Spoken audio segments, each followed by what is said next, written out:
ఇచ్చాం sir. Jewellers ఉన్నారు sir, rice millers వచ్చారు సార్, గారు ఉన్నారు sir. Rice millers association. Good morning అండి అందరికీ. Rice millers association, petrol bunks association, real estate, resorts, jewellers, fertilisers, seeds. మనం ఏంటంటే ఇప్పుడు ఒక బీచ్ ఫెస్టివల్ అనేది చాలా పెద్ద ఎత్తున చేయబోతా ఉన్నాం. వస్తున్నారా? ఫెస్టివల్ ఇది వరల్డ్ టూరిజం డేలో భాగంగా 27th సెప్టెంబర్ వరల్డ్ టూరిజం డేలో భాగంగా ఆ రోజున ఆనరబుల్ చీఫ్ మినిస్టర్ కూడా బాపట్లకు వస్తారు. సూర్యలంక బీచ్లో ఒక పబ్లిక్ మీటింగ్ కూడా అడ్రస్ చేస్తారు.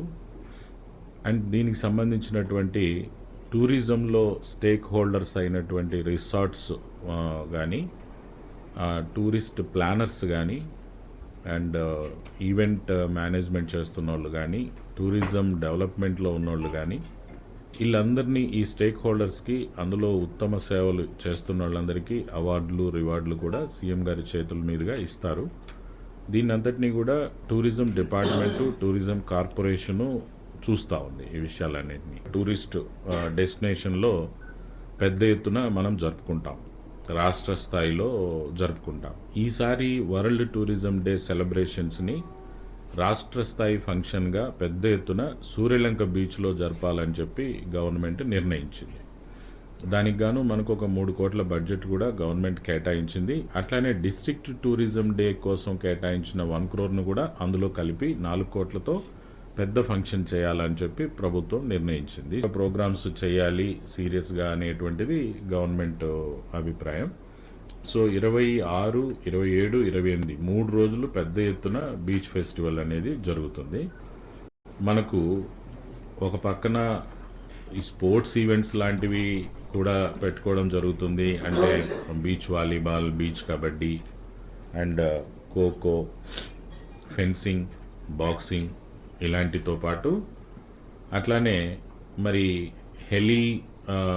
హెలికాప్టర్ ద్వారా చిన్నపాటి రైడ్స్ లాంటివి, చిన్న రైడ్స్, అట్లానే హాట్ బెలూన్లో rides, speed boats, musical nights, traditional classical dances, singing, మంచి టాలీవుడ్ సింగర్స్తో సింగింగ్, అట్లానే కొన్ని కామెడీ షోస్ లాంటివి, ఫుడ్ కోర్ట్స్ లాంటివి, ఎగ్జిబిషన్ లాంటిది, అన్ని రకాలుగా పబ్లిక్కి, హోల్ ఫ్యామిలీ మెంబర్స్, భార్య, భర్త, పిల్లలు, తల్లిదండ్రులు అందరూ కలిసి వస్తే హోల్ ఫ్యామిలీ ఎంటర్టైన్మెంట్ ఉండేటట్టుగా వాళ్ళకి, పిల్లలకి కావాల్సిన ఎంటర్టైన్మెంటు, రకాల రాష్ట్రంలో, దేశంలో ఉన్న రుచులన్నీ ఉండేటట్టు ఫుడ్ కోర్ట్స్. సో భారీ ఎత్తున మనం ట్రై చేస్తున్నాం. అట్లనే భారీ స్థాయిలో ప్రజల్ని కూడా ఆకర్షించి ఇది పండుగ వాతావరణంలో చాలా పెద్ద ఎత్తున జరగాలి, మన జిల్లాకి ఒక మంచి పేరు రావాలి, సూర్యలంక బీచ్కి ఒక మంచి గుర్తింపు రావాలి.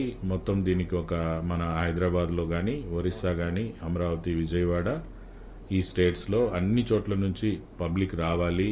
మనది మీడియాలో కూడా మంచి పాపులారిటీ, సోషల్, ఎలక్ట్రానిక్, ప్రింట్ అన్ని మీడియాల్లో పాపులారిటీ రావాలి.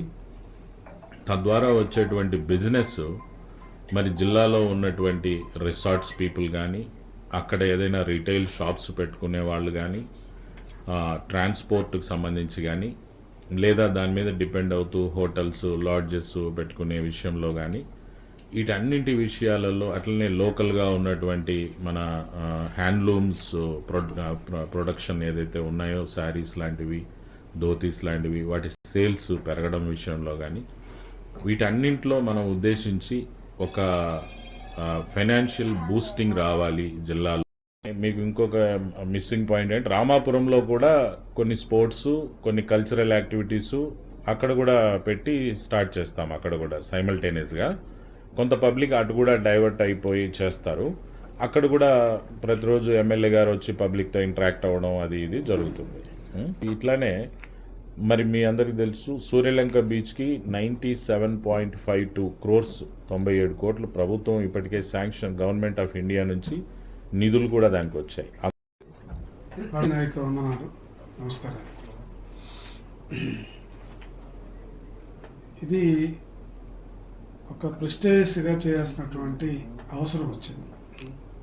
ఎందుకు అటువంటి ఆలోచన చేయాల్సి వస్తుందంటే, మిగతా తెలంగాణని, ఆంధ్రాలో ఉన్న కొన్ని ప్రాంతాలని, మిగతా వాళ్ళందరినీ కూడా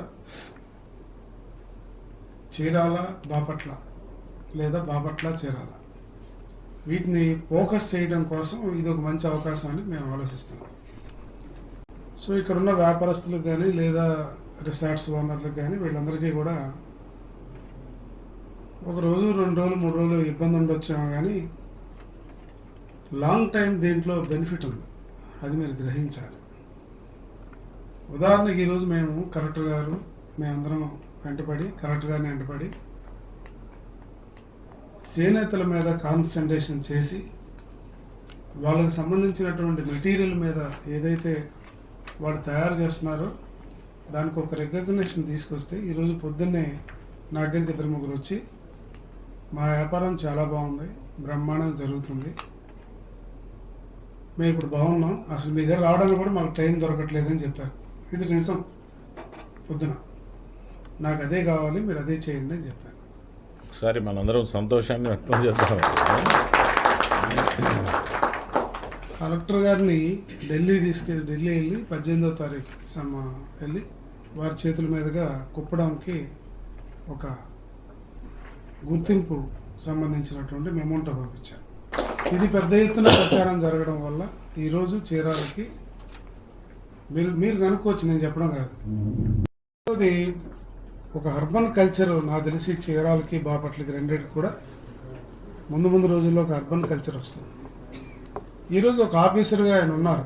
దీని కాలం ముందు కొన్ని మంచి పనులు చేయాలన్న ఆలోచన వారికి ఉంది. ఆ ఇంట్రెస్ట్తో ముందుకెళ్ళారు. ప్రభుత్వం కూడా ఇవాళ మిగతా ప్రభుత్వాలకు గతంలో జరిగిన దానిలా కాకుండా అభివృద్ధిలో ప్రధాన పాత్ర పోషించడం కోసమని ఇప్పుడు చూడండి, కంటిన్యూగా చంద్రబాబు గారు ఒక పక్క నుంచి ఇక్కడ విజయవాడ, మరో పక్క నుంచి విశాఖపట్నం, ఈ రెండే కాకుండా మళ్ళీ అన్ని ప్రాంతాల్లో కాన్సన్ట్రేషన్ చేస్తున్నారు. అంటే స్టేట్ అన్ని ఏరియాల్లో అభివృద్ధి జరగాలి. మనందరం ఇక్కడ కలవటానికి కారణం మన కలెక్టర్ గారు మీకు తెలియజేశారు. రైస్ మిల్ అసోసియేషన్ వాళ్ళు, petrol bunk association and real estate వాళ్ళు, resorts and IMA, fertilizers and seeds and jewellers association వాళ్ళందరూ వాళ్ళు వచ్చారు. అట్లాగా మన బాపట్ల జిల్లాలో బాపట్ల నియోజకవర్గంలో ఉన్న సూర్యలంక తీరాన్ని, సూర్యలంక మరియు ఇటు చీరాల సంబంధించి రామాపురం, ఈ బీచ్ల్ని మనం మరో గోవాగా డెవలప్ చేసుకోవాలని ఎంతో శ్రమ పడుతూ ఉన్నాం. ఆ శ్రమలో భాగంగా మీకు తెలుసు సాసా స్వర్ణాంధ్ర స్వచ్ఛాంధ్ర కింద మనకి 97,52,00,000 రూపాయలు ఫండ్స్ అలాట్ అయిన విషయం మీ అందరికీ తెలుసు. దాని కింద 50 కోట్లు టెండర్లు పిలవటం కూడా జరిగింది సూర్యలంక డెవలప్మెంట్ కోసం, ఓన్లీ సూర్యలంక డెవలప్మెంట్. ఈసారి